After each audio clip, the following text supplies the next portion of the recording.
बोलिए पवन पुत्र हनुमान की। देखिए हनुमान जी सबके सहायक हैं और उनके सब ऋणी हैं। मतलब वो ऐसे सेवक हैं, ऐसे भक्त हैं कि उनके सब ऋणी हैं। रामचंद्र भगवान उनके ऋणी हैं, सीता माता उनके ऋणी, लक्ष्मण जी को संजीवनी बूटी ला कर दी उनके ऋणी है, चिरंजीवी हैं वो। तो वो हम सबको भी निरंतर वरदान देते रहते हैं। तो भगवान हनुमान हम सबके इष्ट हैं, आराध्य हैं। अच्छा, गायत्री परिवार से जुड़े हुए जो लोग हैं इनके लिए परम पूज्य गुरुदेव कहते हैं कि तुम लोगों के जो रोल मॉडल हैं या जो तुम लोगों के आदर्श हैं वो हनुमान जी हैं। क्योंकि वो कहते हैं कि राम काज कीन्हे बिना मोहि कहाँ विश्राम। और हनुमान जी का जब जन्म हुआ था वो पवन पुत्र थे। पवन की गति से भूख लगने पर सूर्य भगवान को निगलने के लिए चल गए थे। इंद्र ने उनके ऊपर वज्र का प्रहार किया जो उनकी ठोड़ी में लग गया, हनु में लग गया और वे अचेत होकर गिर पड़े। जब वे अचेत होकर गिर पड़े तो पवन देव को, हनुमान जी के पिता को बड़ा क्रोध आया। उन्होंने वायु को रोक दिया। अब त्रैलोक्य में संकट पैदा हुआ। सबको देखिए सब कुछ पता है, लेकिन ये इतनी दिव्य लीलाएं हैं, इतनी दिव्य कथाएं हैं, इतनी प्रेरक बातें हैं कि इनको जितनी बार सुनो उतनी बार आनंद आता है और हर बार सुनते सुनते ये नई लगती है। तो जब हनुमान जी अचेत हो गए तो सारे देवता उनके पास आए और सभी देवताओं ने उन्हें वरदान दिए, ऐसे अद्भुत वरदान दिए। ब्रह्मा जी ने कहा कि तुम ब्रह्मास्त्र से स्थायी रूप से प्रभावित नहीं होगी। लेकिन जब ब्रह्मास्त्र चलाया जाता है तो जो भी वीर योद्धा होते हैं ना, वो उसका सम्मान करते हुए अपने आप को उससे प्रभावित कर लेते हैं। लेकिन हनुमान जी को ब्रह्मा जी ने वर दिया था कि तुम स्थायी रूप से प्रभावित नहीं होगे। और इंद्र ने वज्र मारा था हनुमान जी को, तो उन्होंने कहा था, उन्होंने वरदान दिया कि मेरे वरदान से तुम्हारा ये शरीर वज्र के समान कठोर हो गया है, अब तुम पर वज्र का कोई प्रभाव नहीं पड़ेगा। अग्नि देवता ने उन्हें वरदान दिया था कि तुम आग में नहीं जलोगे, इसलिए हनुमान जी पूरी लंका को जलाकर भी नहीं जले, उनका एक रोया भी नहीं जला।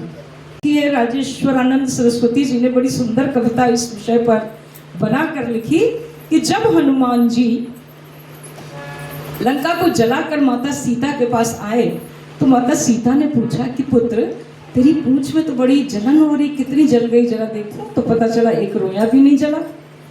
तो वो कहती हैं कि लंका जरा के जरी भी नहीं, हनुमंत विचित्र है पूंछ तुम्हारी, कौन सो जादू भरो जा में, अरे कौन सो जा में रहस्य है भारी।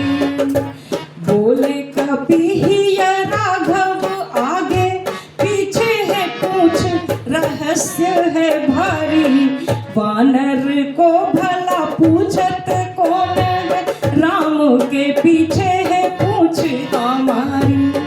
तो हनुमान जी मानते हैं कि हृदय में राघव हैं और राघव की वजह से उनकी पूंछ सुरक्षित रही, राम की वजह से उन्हें दुनिया में हर कोई पूछता है। पूछने को ही हम लोग पूछना बोलते हैं, थोड़ा शुद्ध हो जाता है, जब पूछना वर्ड है। लेकिन जब देखिए काउंटर पर भी लिखा था पूछताछ काउंटर, मैंने तुमसे पूछा था, उस हिसाब से जो पूछ है हमारी, यानी जो पूछ है, जो प्रतिष्ठा है, वो राम की वजह से प्रतिष्ठा है, ऐसा हनुमान जी ने कहा। बोलो पवन सुत हनुमान की। वरुण ने कहा कि है इस हनुमान को कोई जल में नहीं डुबो सकेगा उनके वरदान से। कुबेर ने कहा कि युद्ध में थकान नहीं होगी, हमेशा ऊर्जा और उत्साह से भरे रहेंगे। विश्वकर्मा ने कहा कि मेरे द्वारा बनाए हुए किसी अस्त्र शस्त्र से हनुमान जी को चोट नहीं लगेगी। और वायुदेव जो उनके पिता थे, उनकी वजह से उन्हें आशीर्वाद मिला कि तुम वायु के वेग से आसमान में उड़ सकते हो। सूर्य देव ने उन्हें ज्ञान दिया और अपने तेज का, अपने प्रकाश का एक अंश उनके अंदर भर दिया। शिव ने उन्हें अष्ट सिद्धियां 9 निधियां दी। इन्हीं अष्ट सिद्धियों 9 निधियों अणिमा, लघिमा, महिमा, इन सब के बल पर ही कभी वो अपने को छोटा बना लेते थे और कभी अपने को बड़ा बना लेते थे। इनकी शक्तियां बहुत ज्यादा बड़ी हुई थी। बाल्यकाल था, चंचल बहुत थे, ऋषियों को थोड़ा परेशान करते थे। तो ऋषियों ने सोचा कि जो इतनी शक्तियों का स्वामी है, अगर ये शक्तियां नियंत्रित नहीं हुई तो कुछ अनिष्ट ही होगा। तो ऋषियों ने उन्हें वरदान के रूप में एक श्राप दे दिया कि तुम जब तक तुम अपने बल को तब तक भूले रहोगे जब तक तुम्हें कोई याद न दिलाए। एक श्लोक है संस्कृत में कि विद्या विवादाय धनम मदाय शक्ति परेशान पर पीड़नाय खलस्य साधोः विपरीत में तद ज्ञानाय दानाय च रक्षणाय। कि विद्या विवाद के लिए जो मूर्ख होते हैं, जब विद्या मिल जाती है तो विवाद करते हैं, धन मिल जाता है तो मद करते हैं, और शक्ति मिल जाती है तो दूसरों को सताते हैं। लेकिन सज्जनों का इसके विपरीत ही स्वभाव होता है। उन्हें विद्या मिलती है तो वो और नम्र हो जाते हैं, धन मिलता है तो वो दूसरों के हित में लगाते हैं, और शक्ति मिलती है तो दूसरों की रक्षा में लगाते हैं। तो हमारे जो पवन पुत्र हनुमान हैं, ये हमें अपने जीवन से यही सिखाते हैं कि हमारी जीवन शैली कैसी होनी चाहिए। किष्किंधा कांड में अंत में जब सभी लोग शांत बैठे थे, चुपचाप बैठे थे, उस समय समस्या थी कि सीता का पता लगाने कौन जाएगा। उस समय हनुमान जी भी चुप बैठे थे। क्यों? क्योंकि ऋषियों का श्राप था। तो ऋषियों का श्राप था तो बिल्कुल चुपचाप बैठे थे। तो उस समय जामवंत ने उन्हें संबोधित करते हुए कहा, कहु ऋषिपति सुनो हनुमान। सब लोग इसको गुनगुनाएं। सभी को सुंदरकांड खूब अच्छे तरीके से आता है। आज हम लोग इस सौभाग्यशाली बेला में बड़े मंगल को मनाने के लिए यहाँ बैठे हैं, तो हम भगवान की स्तुति करते हैं, पंक्तियां गाते हैं।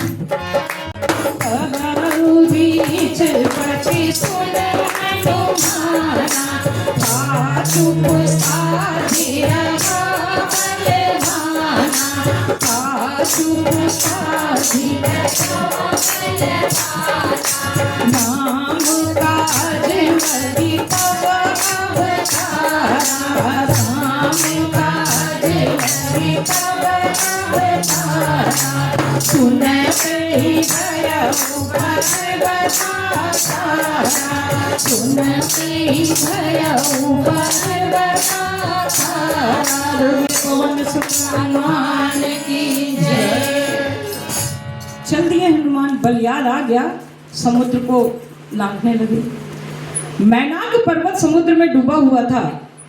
समुद्र ने सुरक्षा करने के लिए जब पर्वतों के पंख काटे जा रहे थे तो मैनाक को समुद्र ने छिपा लिया था।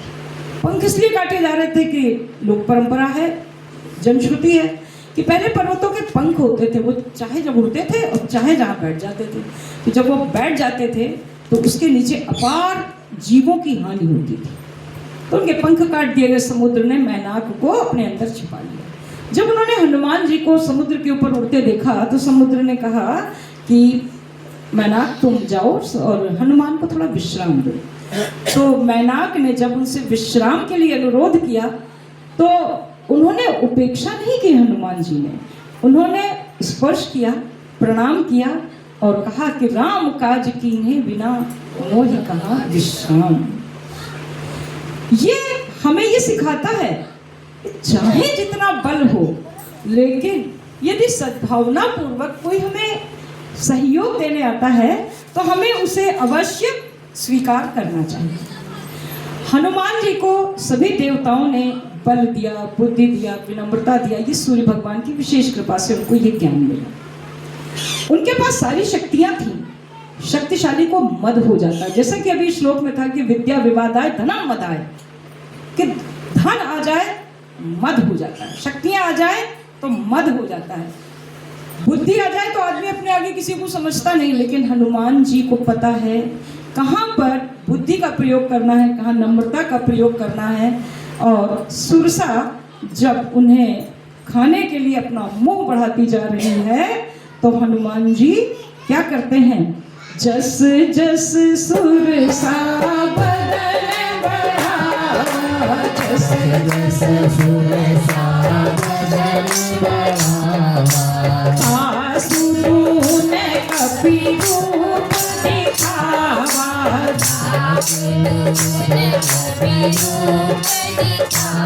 और फिर ऐसा नहीं है कि जब उसने 7 योजन जब अपना मुंह फैला लिया तो ये 200 योजन के हो जाए, उन्होंने ऐसा नहीं किया। बुद्धि का प्रयोग किया, चतुराई का प्रयोग किया, अति लघु रूप धर के उसके मुख में गए और बाहर निकले। तो ऐसा चातुर्य जिस हनुमान में है, वो हनुमान हम सबके इष्ट हैं, आराध्य हैं। और सिर्फ सुरसा ही नहीं, वो सिंधिका नाम की राक्षसी जो छाया पकड़ती थी, हनुमान जी ने उसका ट्रीटमेंट दूसरी तरीके से कर दिया, उसके मुख में घुस के मार मूर के बाहर निकल आए। अब जब लंका में प्रवेश करते हैं तो मशक के समान रूप बना लेते हैं, मच्छर के समान रूप बना लेते हैं, लेकिन वहां की रखवाली लंकिनी कर रही थी, जिसे अद्भुत दैवी सामर्थ्य प्राप्त थी कि एक मच्छर भी प्रवेश नहीं कर सकता था। तो वहां पर भी हनुमान जी ने अपनी बल बुद्धि का परिचय देकर लंकिनी को अपना भक्त बना लिया और वो प्रवेश कर गए। उसके पश्चात वे जब अशोक वाटिका में पहुंचते हैं और वो अंगूठी गिराते हैं, तब माता पूछती हैं कि तुम कौन हो। हम लोगों से कोई पूछता है तो हम लोग कितनी बड़ी बड़ी बातें करते हैं, हम फला जगह ऑफिसर हैं, हम ये हैं, वो हम इस पोस्ट पर हैं, उनके सेक्रेटरी हैं, ये करते हैं, वो करते हैं, दुनिया की बातें करते हैं। हनुमान जी ने नहीं कहा मैं पवन देव का पुत्र हूँ, मैं अंजनी का पुत्र हूँ, ऐसा नहीं कहा।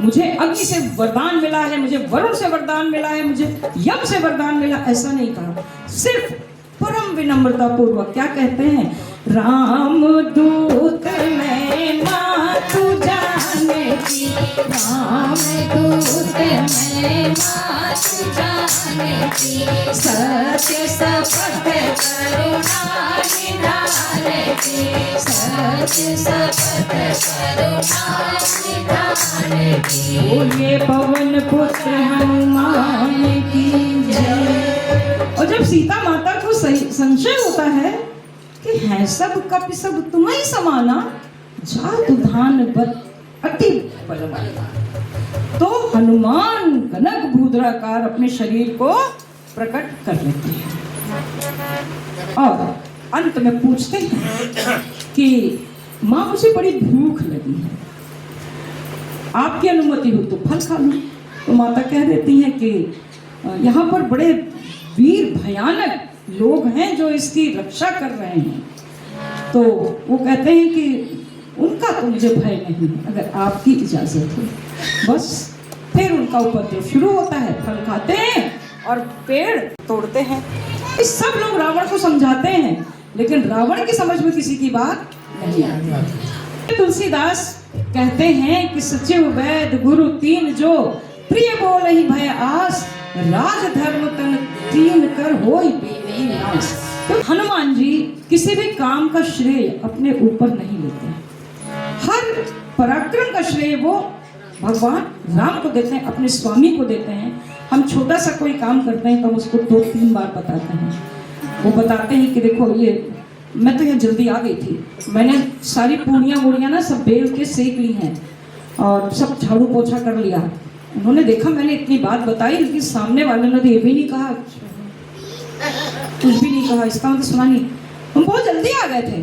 फिर आटा साना, लोइयाँ काटी, पूड़ियाँ बेली, फिर सेकी, मतलब अपने काम को इतना खींच खींच के बताएंगे। हाँ, प्रतिद्वंद्वी का काम होगा तो करा क्या था, अरे पूड़ियाँ तो बनाई थोड़ी सी, कितनी देर लगती है, हम बना लेते। लेकिन हनुमान जी बड़े बड़े काम करते हैं और पूरी लंका को जला देते हैं। दूत हो तो ऐसा हो जिसका एक छोटा सा काम दहला दे शत्रुओं को कि दूत ऐसा है तो स्वामी कैसा होगा। कैसी भयंकर आग लगा दी थी उन्होंने लंका में। कि बाल धी विशाल विकराल ज्वाल जाल मानो लंकलील बेको काल रसना पसारी है कैंधो व्योम भीतिका भरे है भूल धूम के वीर रस वीर तरवार उघाड़ी है तुलसी सुरेश चाप कैंधो दामिनी कलाप कैंधो चली पेरुटे किसान सरी भारी है देखे जातु थाने अकुलाने कहे कानन उतार्यो अब नगर प्रजारी कानन उतार्यो अब नगर प्रजारी है। बोलिए पवन पुत्र हनुमान की जय। तो सुंदर कांड हम सभी लोगों में एक उत्साह का संचार करता है और केवल उत्साह का संचार नहीं करता है, वो ये बताता है कि विषम परिस्थितियों में हमें कैसे जीना चाहिए। हमको भी लघु रूप रख लेना चाहिए। कैसे रखें? हमारे पास तो कोई सिद्धि नहीं है, हमारे पास लघिमा नहीं है, तो क्या करें? अपने अहंकार को कम करने की जरूरत है, अपने आकार को कम करने की जरूरत नहीं है। और जब कुछ करने का समय हो तो महिमा होनी चाहिए। महिमा अर्थात सब कुछ देने का एक भाव होना चाहिए, एक संकल्प होना चाहिए, कठिन परिस्थितियों से जूझने का एक संकल्प होना चाहिए। तो आज के पावन दिन पवन पुत्र हनुमान हम सब पर कृपा बनाए रखें और हम उनके चरण चिन्हों पर चल सकें, ऐसी कामना। पहले श्री राम आवाहन करते हैं, सब अपने हृदय में भगवान राम का ध्यान करें। ओम दाशरथये विद्महे सीतावल्लभाय धीमहि तन्नो रामः प्रचोदयात्। माता सीता का आवाहन करेंगे। ओम जनक जायै विद्महे रामप्रियायै धीमहि तन्नः सीता प्रचोदयात्। भगवान राम के सभी भाइयों का आवाहन करेंगे, भरत लक्ष्मण शत्रुघ्न, इन सब का हम आवाहन करते हैं। रामचरितमानस रामायण का हर एक पात्र हमें अपने जीवन में कुछ न कुछ उतारने की शिक्षा देता है। तो आइए का आवाहन करते हैं। ओम बाहु में बलमिंद्रियग्वं हस्तौ में कर्म वीर्यम आत्मा क्षत्रमुरो मम। ओम श्री रामानुजेभ्यो नमः। हनुमान जी का आवाहन करते हैं। ओम अंजनी सुताय विद्महे वायुपुत्राय धीमहि तन्नो मारुतिः प्रचोदयात्। ओम श्री हनुमते नमः। जलं गन्धाक्षतं पुष्पाणि धूपं दीपं नैवेद्यं समर्पयामि।